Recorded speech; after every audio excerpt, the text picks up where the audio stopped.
It's a real pleasure to be here with all of you today to celebrate the legacy of Robert R. Bowie, the founding director of the Weatherhead Center for International Affairs. Those of you who've never met him, it is my case, he is there, looking over us, making sure that we behave. So I must say that I'm the current acting director of the Weatherhead Center, and I hope to come back as the real director after a leave. And I took the advantage of this event here to learn more about the center. So I spent a weekend with a book titled In Theory and Practice, Harvard Center for International Affairs, 1958 to 1983, which was written by David Atkinson, a former fellow of the Weatherhead Center. And I want to recommend the book to you. I would say it is not a page turner. It is not a suspense, but you're going to learn a lot by reading this book, and you're going to learn a lot about Bowie. And when I was recruited to Harvard by Jeremy Knowles in 2003, after having spent 15 years at Princeton, I was told that the Weatherhead was one of the jewels of the crown at Harvard. And my experience working with the center for the last few years has certainly been confirming this statement. I must say that as I was reading this book, I learned about the centrality and the historical importance of the Weatherhead in the landscape that I now take for granted. For instance, I learned that Dr. Class, the Belfer Center, the Center for European Studies, all emerge out of the Weatherhead. And I also learned about the conditions that led to the productions of several books that were a milestone for my own intellectual trajectory. For instance, Stanley Hoffman's book, In Search of France. And also, Lipset was my sponsor when I came to the US in 1983, and I learned that it is through his involvement here at what is now called the Weatherhead that his important survey on the politics of American academics came out. I also learned more broadly about the intellectual legacy of Robert Bowie, and for instance, is concerned with having a center that was both involved in the production of fundamental knowledge, but also knowledge that was very much engaged with the world out there. Now, the conditions that led to the emergence of this center have been revolutionized in great many ways. What counts as international studies is obviously not what counted in the Cold War era, so the words transnational, in your work, have now changed. Global, diaspora have now become mainstays of all the centers of international studies. So we are seeing the purview of the field really grow, not in a way that is becoming more exclusive, but really we now have a big umbrella that accommodates many forms of intellectual contribution. And this at Harvard was made possible in large part by Robert Bowie's vision and his determination for making this type of knowledge possible. Now, my place here is not to give a long speech. I simply want to thank the people who have organized this event, more particularly Karl Kaiser, the director of the program on transatlantic relations at the Kennedy School and the Weatherhead. So he has brought together our speakers, Jorge Domínguez, the former director of the Weatherhead and also currently a vice provost on international affairs, Joe Nye, the Harvard University Distinguished Service Professor, Bryan Hehir, Parker Gilbert, Montgomery Professor of the Practice of Religion and Public Life.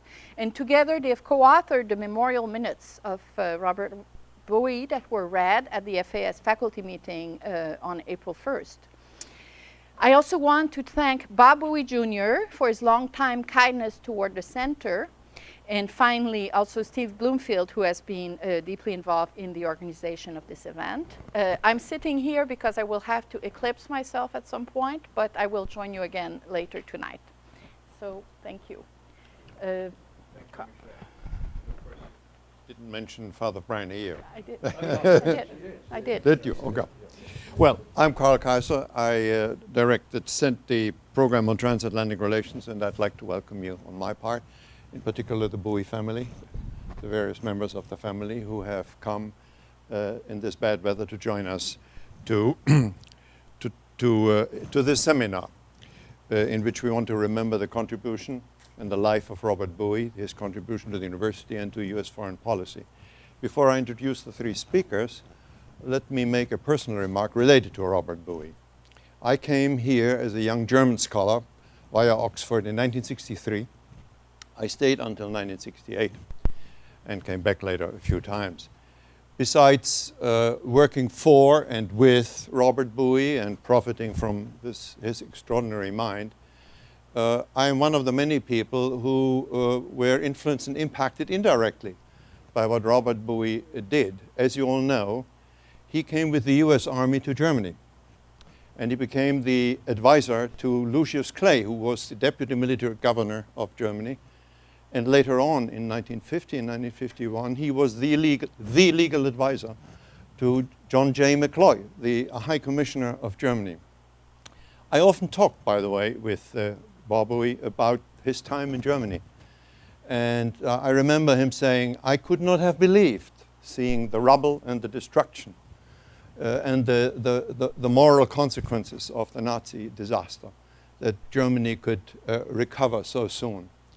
But we must remember that he was one of that group of Americans who played a crucial central role in redesigning American policy, not to repeat the mistakes of the Versailles Treaty, to treat the defeated enemy as a future partner, and to do that within a very innovative framework, namely European unification based on Franco-German reconciliation.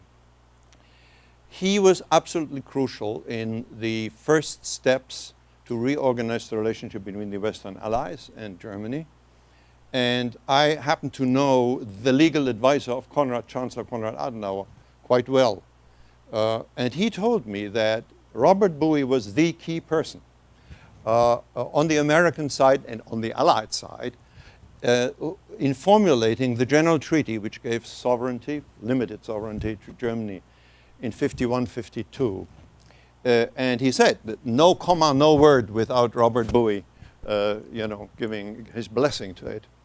And I want to read to you, and conclude with that, a formula from that treaty which restored limited sovereignty. 1951, it says there that the three Western allies want to achieve, and now I quote, by peaceful means, their common goal, a reunited Germany with a free and democratic constitution, similar to that of the Federal Republic, and integrated in the European community. And that is exactly what happened 40 years later. In other words, you have the rare case that the vision of planners actually came true and became a reality. And indeed, you could argue that the restoration of German democracy and European integration is probably the greatest success story of American foreign policy since World War II. And I, along with many others, am very grateful for the contribution that Robert Bowie made to this very state of affairs. And with that, I want to introduce our speakers. And the first will be Jorge Domínguez, former director of this center, as was said before. He is the chairman of the Harvard Academy for International and Area Studies, the Antonio Madero Professor for the Study of Mexico in the Department of Government, and of course the Vice Provost for International Affairs. Jorge. Thank you, Karl. Thank you, all of you, for coming, in particular Bob Bowie's family. As was noted, Joe, Bryan, and I were the authors of the Memorial Minute. And we have, I think, only one thing in common that is dramatically different from Bob Bowie. And so you could look at Bob over there and you can see at no longer a young age, although he looks very good in that picture, a lot of hair. Now look at us.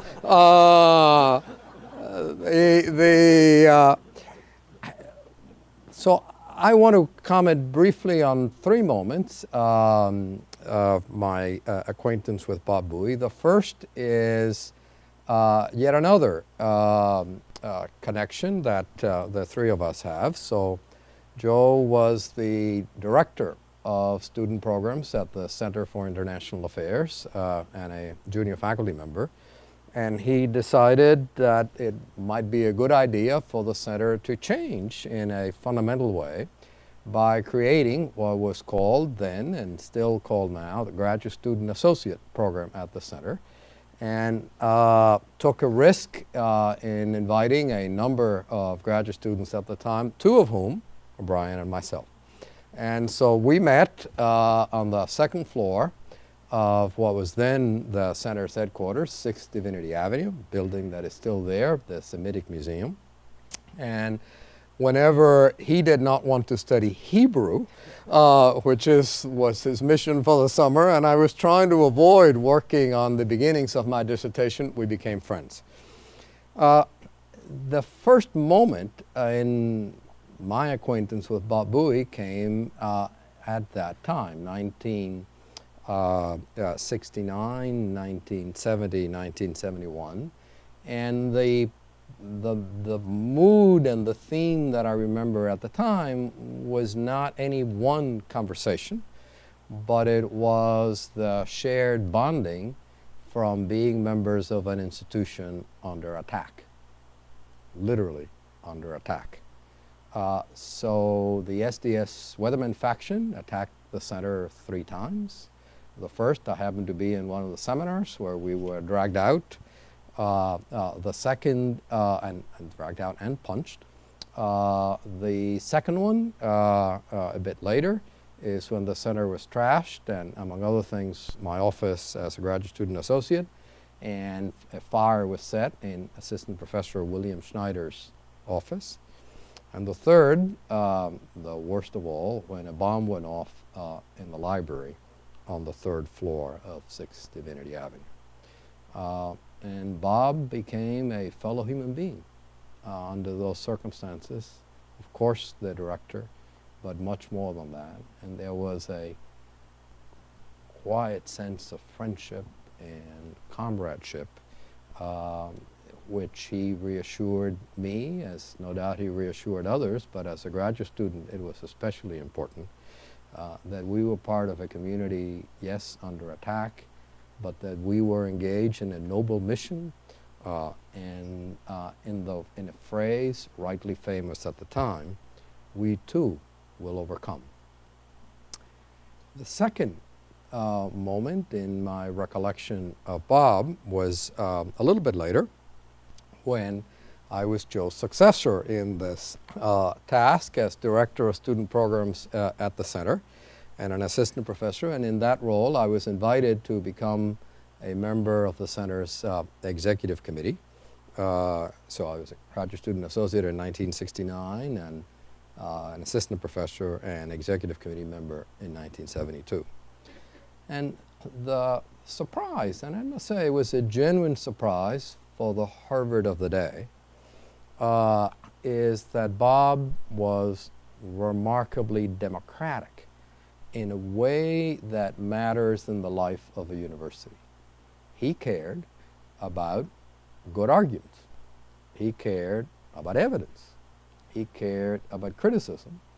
And in that context, it didn't matter to him if any of that came from an assistant professor. Rank did not disqualify a good argument.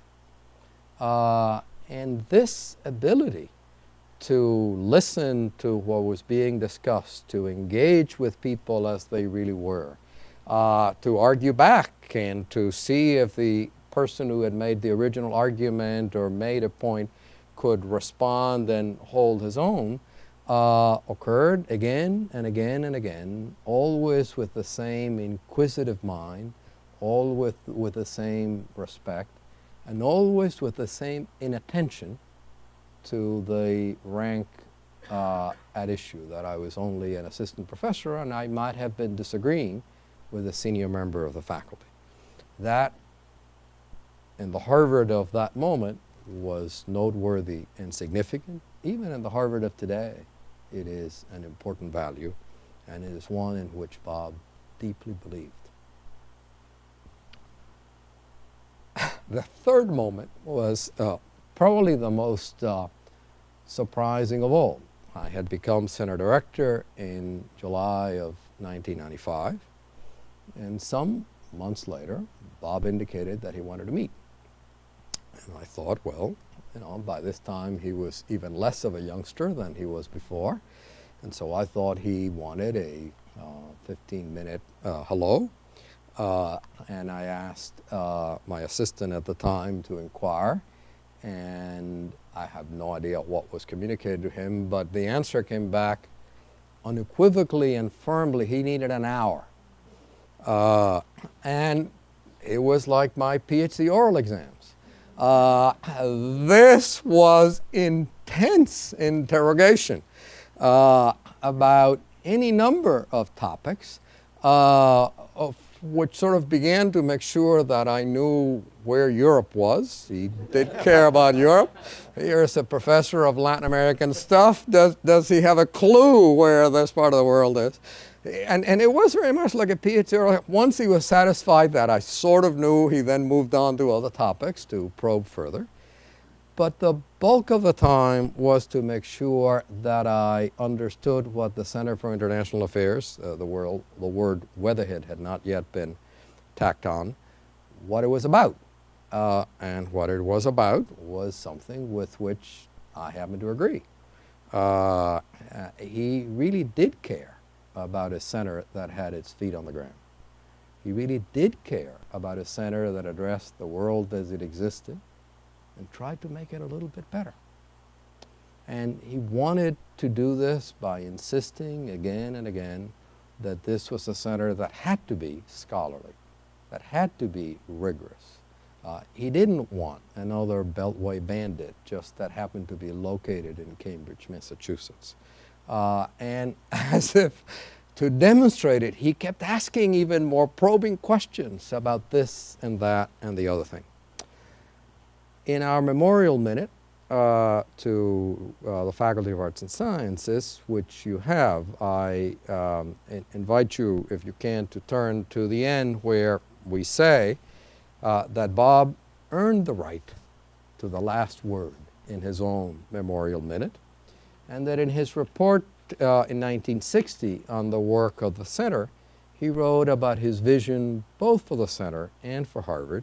And if you allow me, I want to read it because I think it mattered then and it mattered today, and it illustrates his vision and his prescience decades ahead of his time. Quote, "Fundamental research on long-range problems of international affairs is at the heart of the Center's program. In our era, nations, societies, and the world order itself are being radically transformed at a rate and on a scale unmatched in history. Our capacity to achieve the promise and avoid the perils of the modern age depends first on deeper knowledge of the forces making for change, and second, on increased understanding of the impact of these forces on the international order.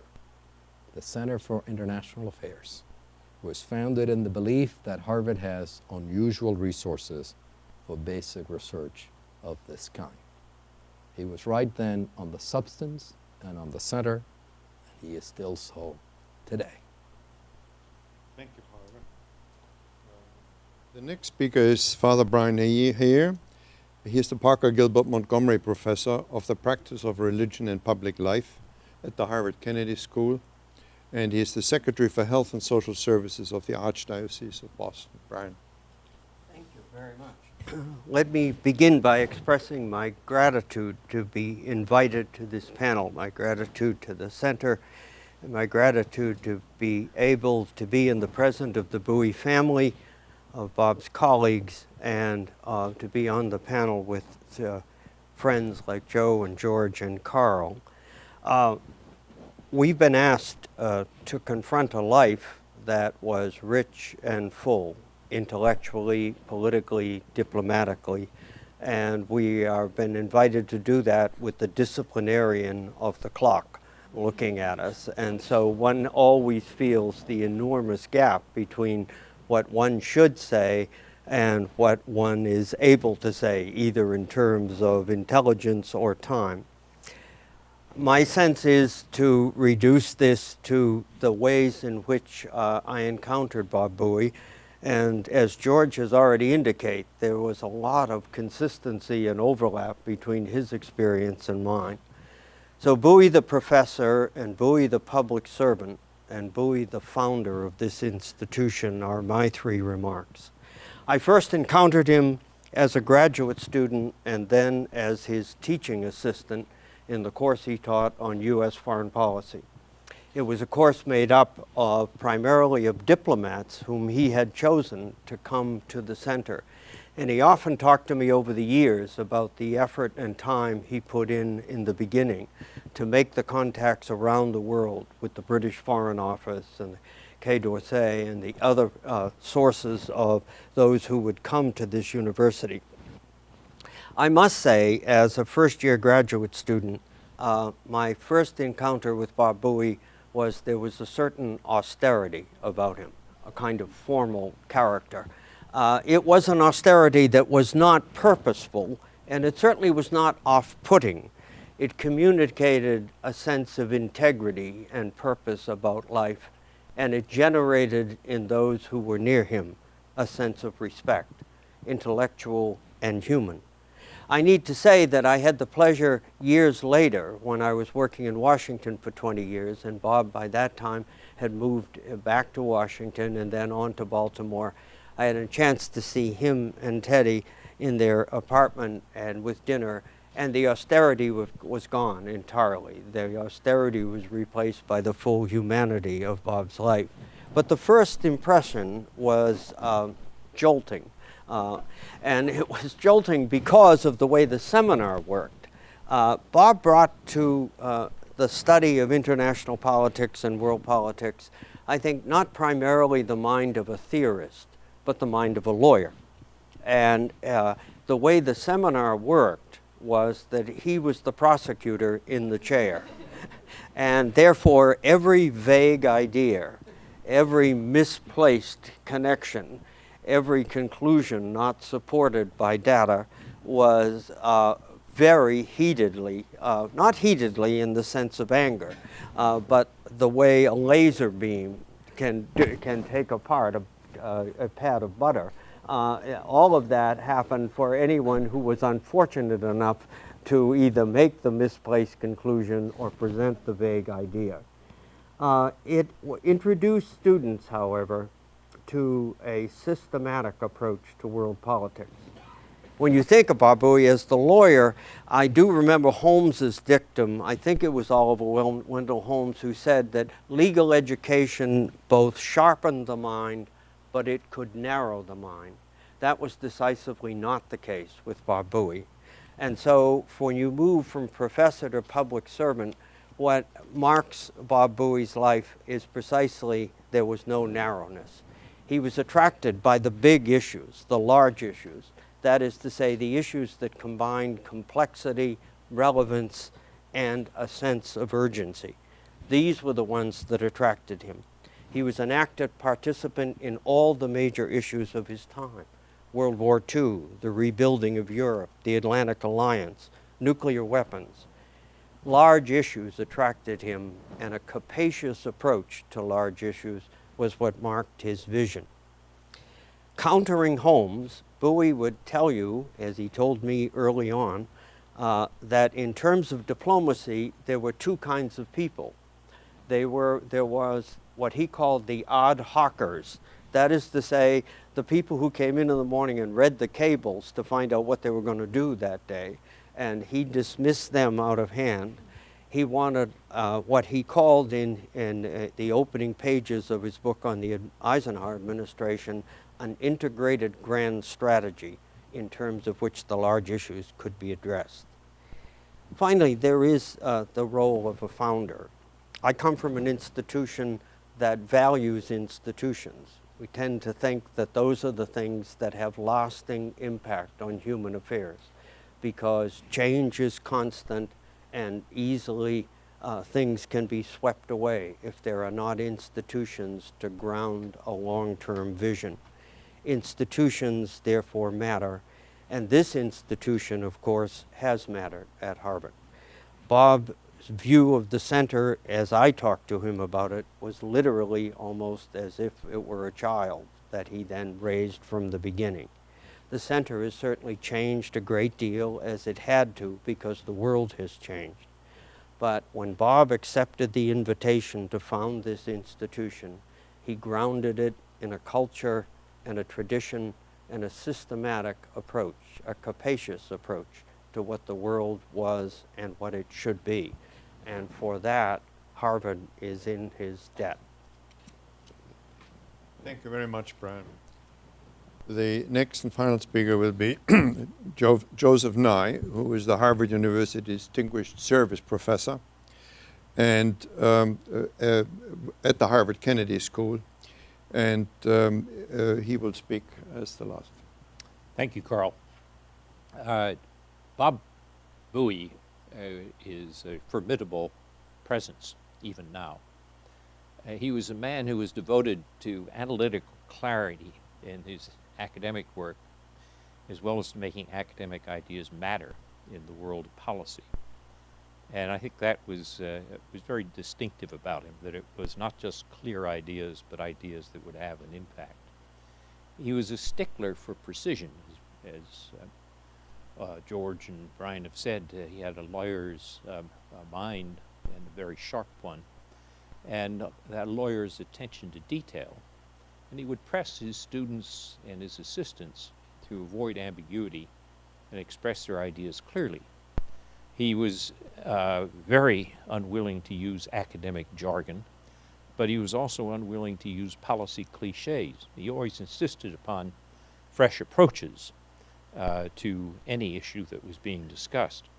I know this because as a graduate student, I served as his research assistant, and I had many a draft of a speech or article returned with notations about being more precise.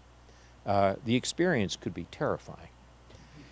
Bob served as director of the Office of Policy Planning in the State Department in the Eisenhower administration and played a central role in the planning board. Many people say that this period was the period when the White House was best organized for foreign policy. He later wrote about it, but I think the point that he made, which is that planning is the engine of a system.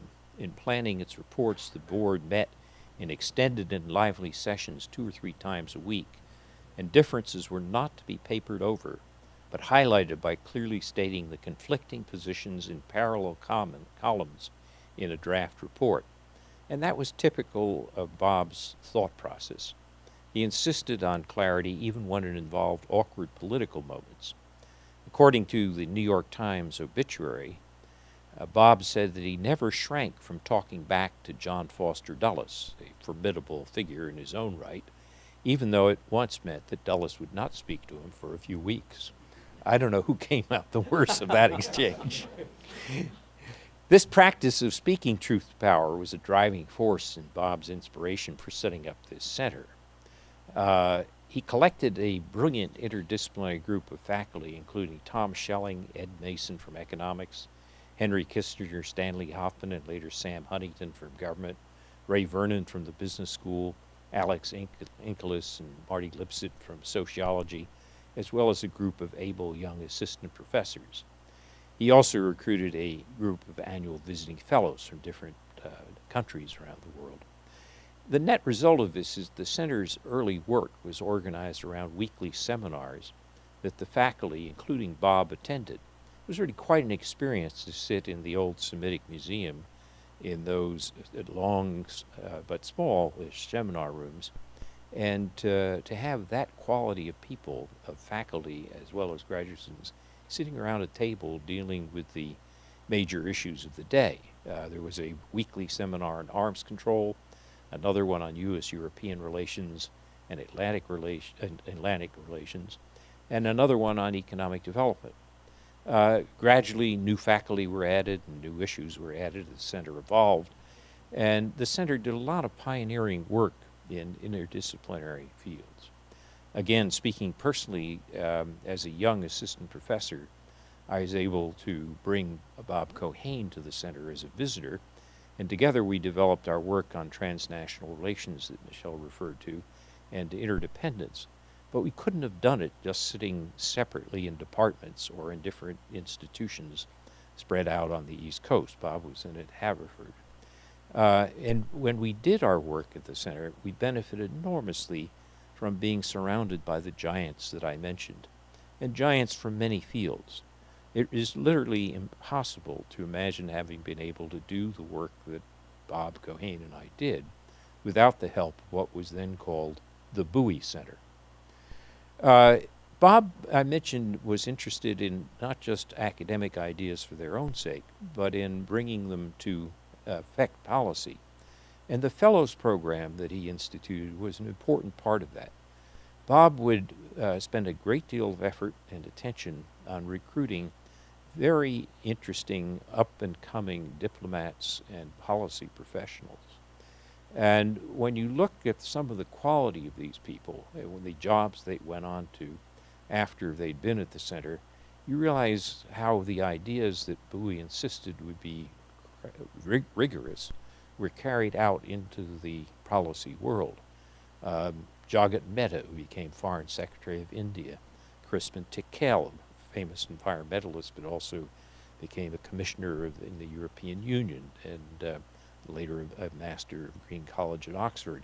I could go on with the list, but it is interesting, just in an anecdotal session, to remember that when I joined the Carter administration and we had great difficulties with India because of non-proliferation, India having just exploded a nuclear device, the fact that Jagat and I had gotten to know each other while he was a fellow at the center and I was a young professor made it a little bit easier to smooth over some of those relationships.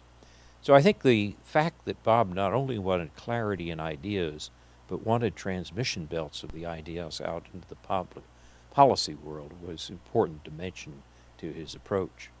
In all his work, Bob was always an internationalist, and he was always willing to criticize others, properly so, when they didn't live up to the standards that he set.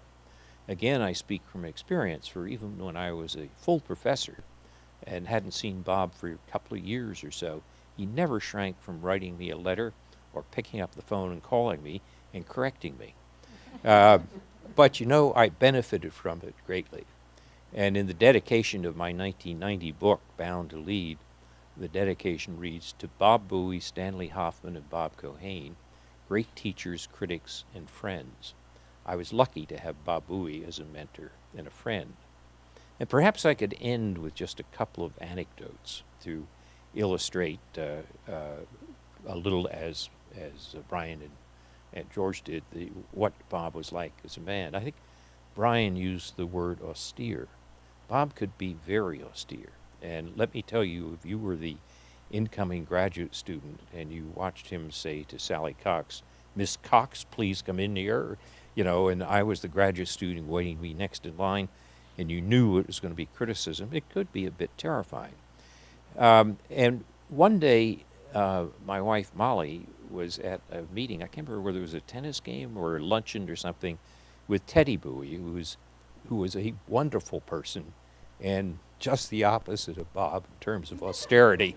I mean, if Teddy was the light, the warmth, I mean, they were a perfect couple, but they were yin and yang in those external appearances. And Molly said something, I think Teddy must have asked Molly, you know, how does Joe like working for my husband? And Molly said, well, he's a little bit terrified about him. And she said, oh, that's impossible. He said, Bob has the most delightful sense of humor. And all I can say is it took me years before I'd found out that Teddy was absolutely right. But in his formal dealings, he was indeed a man who was austere and very lawyerly, but underneath it all was a man with a great deal of warmth and a great sense of humor. The other anecdote I'll tell follows up on what George was describing about what I would call the invasions of 1970, and they're hard to recall in what is a relatively peaceful time on campuses today. But I can remember sitting in one of the seminar rooms at the Semitic Museum with the visiting committee, and the visiting committee then was chaired by John J. McCloy. who Bob had worked with in Germany, but who was also then known informally as the chairman of the American establishment. This was a very major man who had played a very major role in American foreign policy and due all sorts of deference. And I remember being asked by Bob. Bob had asked me to be program director of the center, and I remember, trying to explain the programs of the center and hearing in the back of my mind, sort of as I was focusing on this, a sort of a roar that was growing. And the roar was students who'd broken into the center and in anti-Vietnam protests, and they broke in the doors of this seminar room and stood around this group of the establishment chanting and shouting. I can't remember what it was, against Nixon or Vietnam or Ho Chi Minh, whatever. But one of them picked up a pitcher of water that was on the middle of the table and took it and poured it over John J. McCloy, whose head is like mine. And I thought, my God, what would you ever imagine if you think of the chairman of the establishment being watered in such an improper way? And then we had the other events that were described earlier of disruptions. But I must say that when Bob asked me to come back, I'd been on leave in Geneva for a year, and Bob asked me to come back and be center director, program director for the center. I hadn't realized quite what he was asking me to do, because I was the person who was going to be the younger faculty member who was either the linkage or the circuit breaker between this. And this came one day when, again, I was in my office, which was next to Bob's, in the front of the building, and it was again one of these dull roars as you could hear mob coming down Divinity Avenue, and you could hear the students. They picked up some poles and were battering against the doors, which had been locked, to break down the doors. And Bob came out of his office and he looked at me and he said, "Call the police." So I went over to the phone on the desk, and meantime bricks were shattering all the glass. So I crawled over to my desk near the window and picked up the phone, and I called the university police, and I said, "There's a mob attacking the Center for International Affairs." And the police reply was, "We know, but there's nothing we can do about it." And so that was a period, I think, that tested Bob's equanimity more than any other. But he, as described earlier, he got through it and got through it in good shape. And he was indeed a man who had extraordinary inner composure, inner warmth and inner composure. And for all the formal exterior austerity and the inner man was a man who was dedicated to honesty, was full of integrity in his own actions and ideas, and as Teddy said, also a man with a sense of humor. So as I mentioned earlier, I was lucky to have him as a mentor and a friend. Thank you, Joe. We have a little time which we might want to use. There are a number of eminent authorities here, friends and acquaintances, colleagues, if they want to add anything or ask a question to the three speakers about Robert Bowie and his contribution, or either in the university or in foreign policy. I invite you to do that if you want to add comments or ask a question. By all means. And would you be so kind and take the mic, because this is videotape, and identify yourself, please.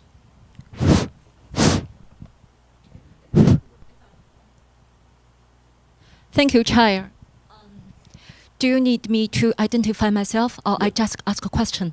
Well, it would be nice to have your name. My name is Liu Chen. I'm postdoctoral fellow at GSAS.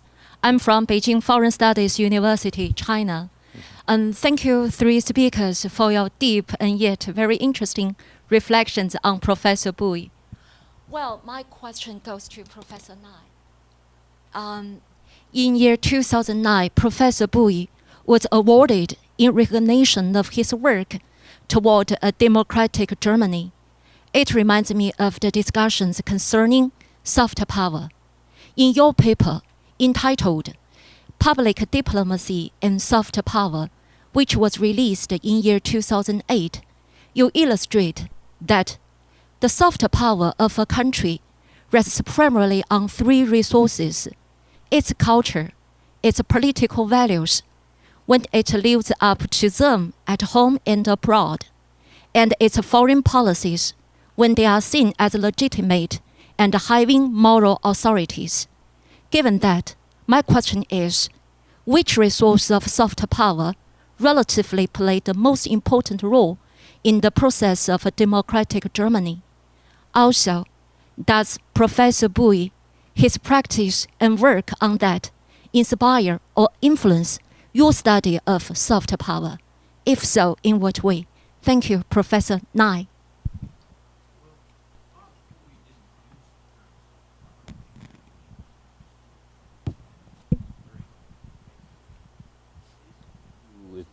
If you looked at American foreign policy, it wasn't enough just to have military and economic strength. You also had to have a cultural and values appeal. And that was very much the part of the way he saw that. And that was part of his internationalism. In terms of Germany, I would say that Germany, and there are much better experts on Germany here, like Guido Goldman, Charlie Mayer, and Karl, and so forth, than I would say the great virtue of Germany after World War II was that it came to terms with its past. And if you look at it was expensive for Germany. It led to some deep problems among generations and so forth. But nonetheless, it meant that Germany did rethink the past. And this made it capable of working with its neighbors in a way in which you would never imagine today a possible war between Germany and France, as there had been 3 times within 70 years before that. And I have sometimes said in relation to East Asia that it's a pity that Japan has not had the same full reconciliation with the 1930s that Germany did. In other words, I think if you look at Japan's soft power in East Asia, it's good in Southeast Asia. Japan's soft power is good elsewhere.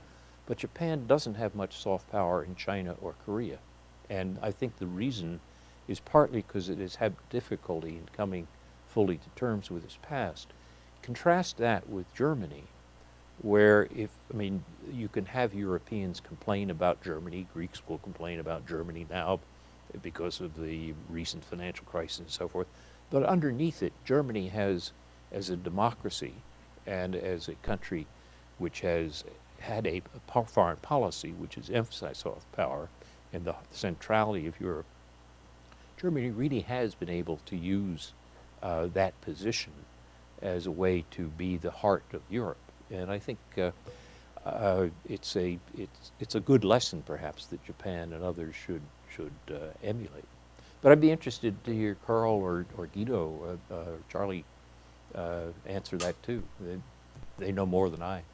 Guido, Guido Goldman, I should have said in my anecdotes, Guido and I used to work together to reconcile disputes among barons.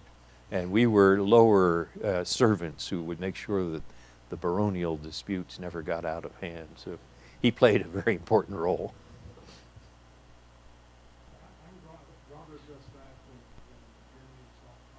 I defer to Karl. Karl Kaiser is the person who got me interested in Germany. Just a little bit older than I was, but he was giving his brilliant talk at Lowell House. And I said, that's really a field I think I may want to go into. I want to say something about Bob Bowie. It's a little bit different. I've ended up with a wonderful relationship, friendship with him, but it began in this baronial competition between the two people who had offices next to each other, Bob Bowie and Henry Kissinger, and they did not speak. And I was Henry's long time graduate student because I enjoyed being a graduate student. My family could afford to support me, so I didn't have to do all the difficult things that everybody else does as a graduate student.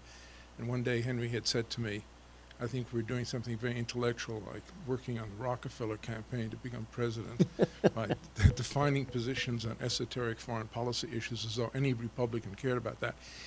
And he asked me, how many years have you been in graduate school? And I said, I think 8 or 9. He said, I do not have double-digit graduate students.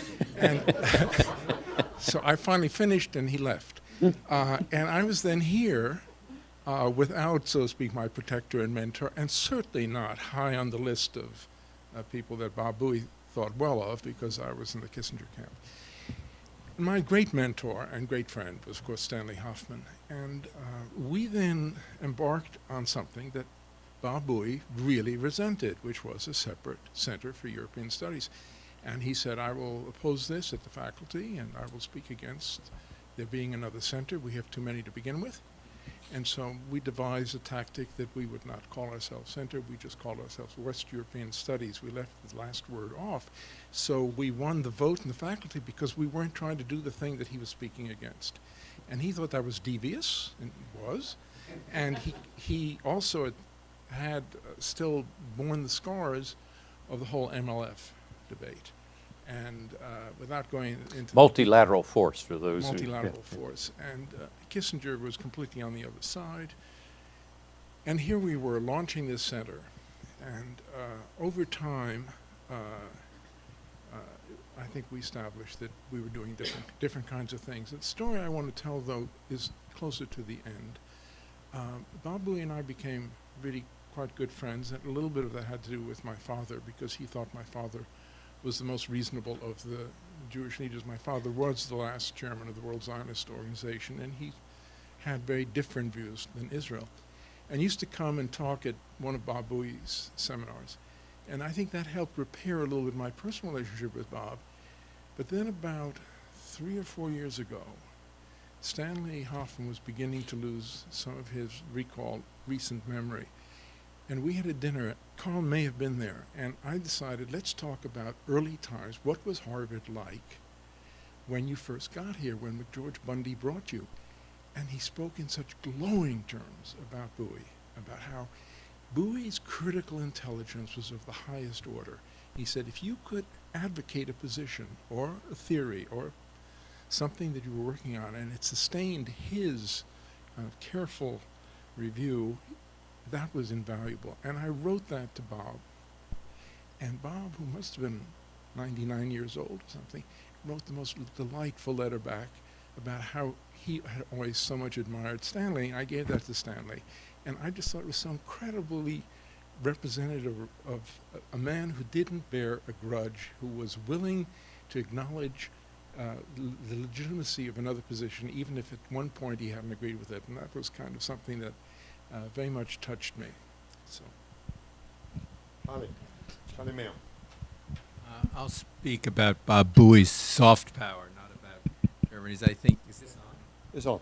Okay, I think you've said what needs to be said about that, but actually my memory is when my late wife, Pauline, we were seniors together, or we were students together and met, and she got mononucleosis the summer of her junior year and returned to Harvard for her senior year about 6 weeks late. She was laid up, and she was taking this course that Bob and McGeorge Bundy taught together on American foreign policy.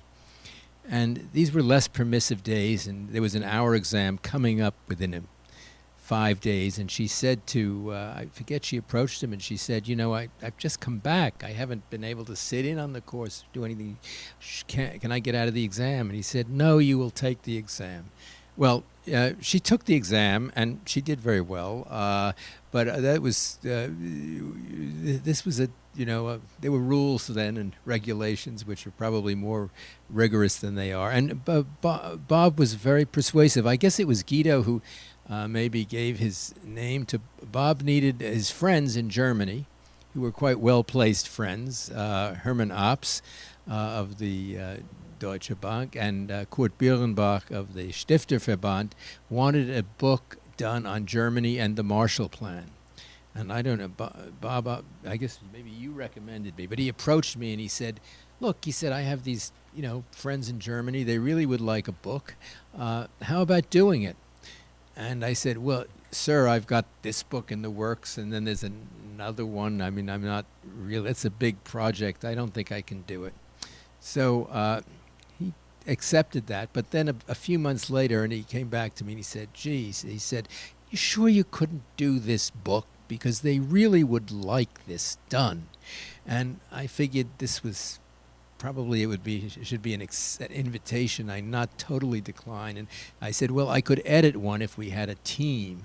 And he said there was a George C. Marshall Foundation which had a team of writers, and I had an interview with Hermann Ops and Birnbach in the executive suite of the Deutsche Bank, and they didn't like all the members of this team. I think they thought some were politically unreliable, and they said, Professor Mayer, your credentials seem very good, but could we not, we don't think X or Y is of the top caliber. And I said, well, sir, I can't dismiss them. They were here when I took this project. And Hermann Ops said, well, Professor Mayer, don't you think since we're sponsoring this, we should have a say in who should do this? And this was not what an American academic milieu would have done. And we all looked out the window in a rather embarrassed fashion. There were fewer skyscrapers in Frankfurt then. I said, oh, sir, it's your book. You do what you want. All I'm saying is that if you ask me to do this, I can't do this or participate in the project. But he would always greet me then afterward. He was very respectful. I didn't have a close relationship with him. But he was a person who just didn't. He had a soft power. He radiated soft power in that sense because, and I know from the diplomatic record that when he was advising McCloy too, was both a friend of Germany, but at the same time could be tough with Adenauer on foreign policy, especially negotiating the accords that would then become the basis for the Schuman Plan.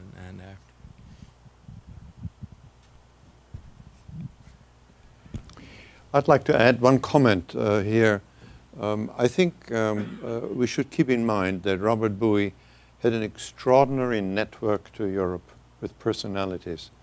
One of his closest friends was Jean Monnet, who was the key person, of course, as we all know, the conceptual intellectual father of European integration. And he knew key politicians in all the major countries. And in many subtle ways, he, like other Americans, made sure that these people were invited, many of them came here, that the contacts worked, that help was given when necessary.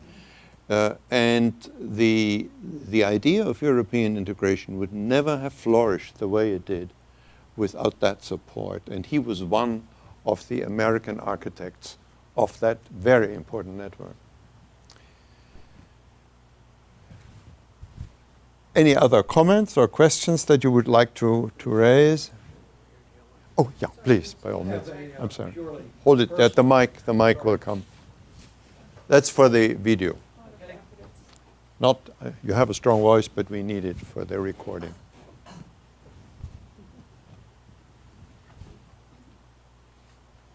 Thank you. I started to say I have a purely personal reminiscence of Professor Bowie, which I already passed on to Bob Bowie Jr. several years ago at some alumni functions. Is that better?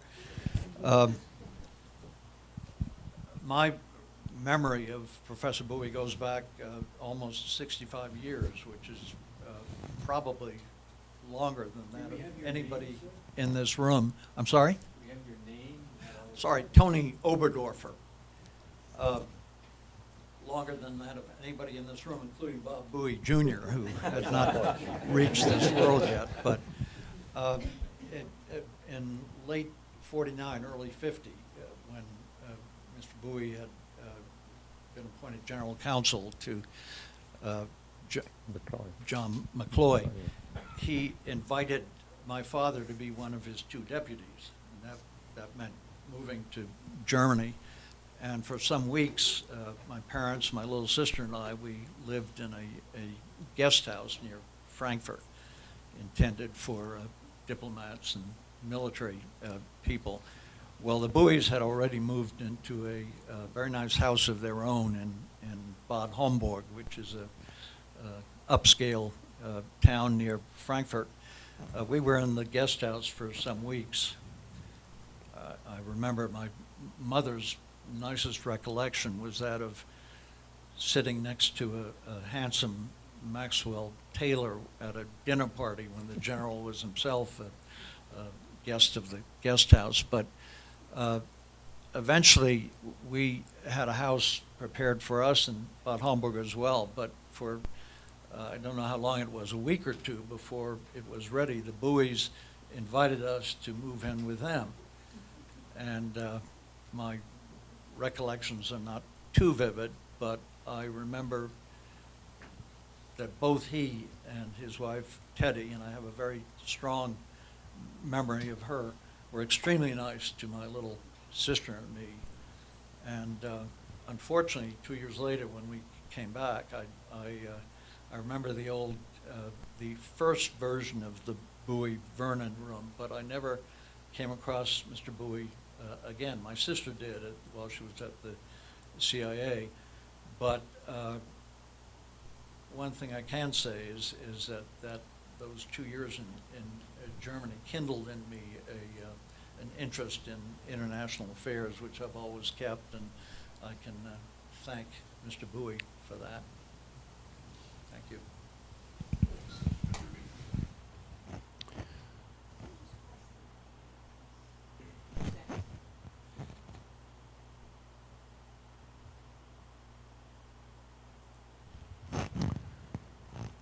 Over here? Over here.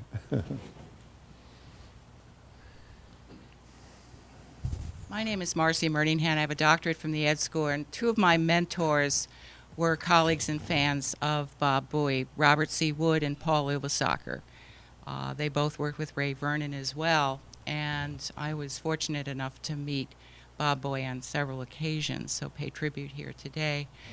My question is, and it's a thread that ran throughout much of the work with Bob and Paul, and continues to this day, what would Bob Bowie have to say about the absence of civic virtue in economic and political life in an era marked by the financialization of the political economy, a term that's not used much, political economy, where market values seem to have triumphed over everything else?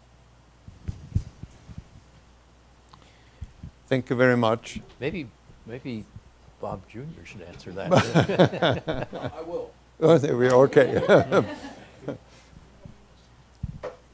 Robert Bowie Jr. I'm Bob Bowie Jr. I know the answer to this question.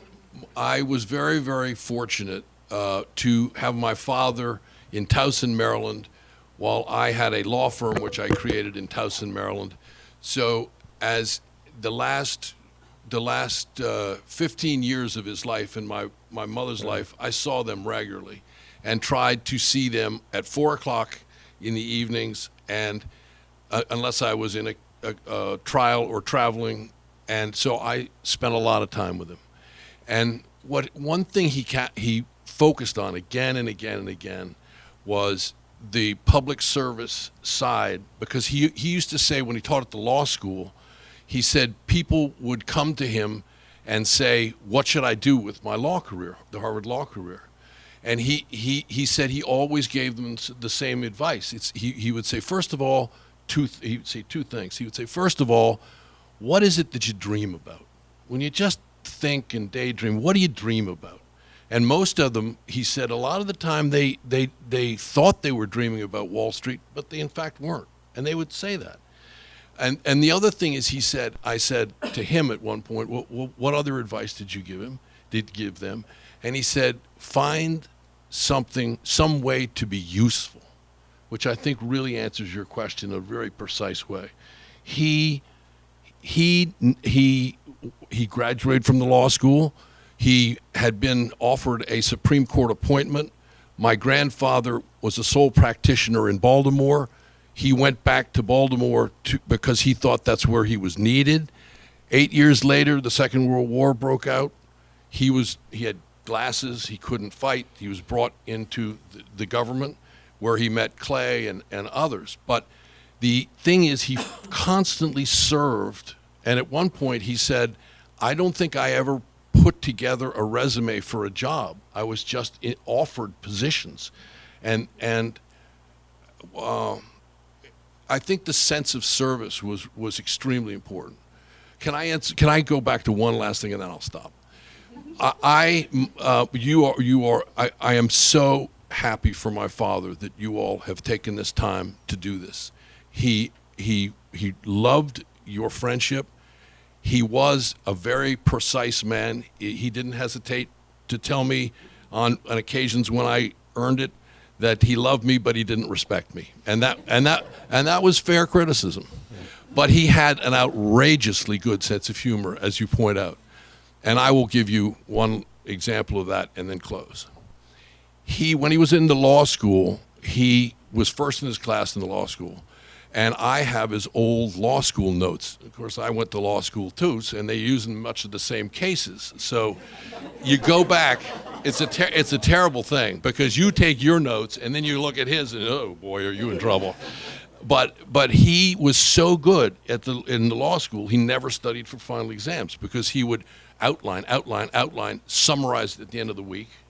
In one page in those law school notebooks, outline, and then summarize. So at the end, he just read his summaries, and he would go to a Marx Brothers movie, and I mean literally, he would go to the Marx Brothers movie and laugh, and then take the exam.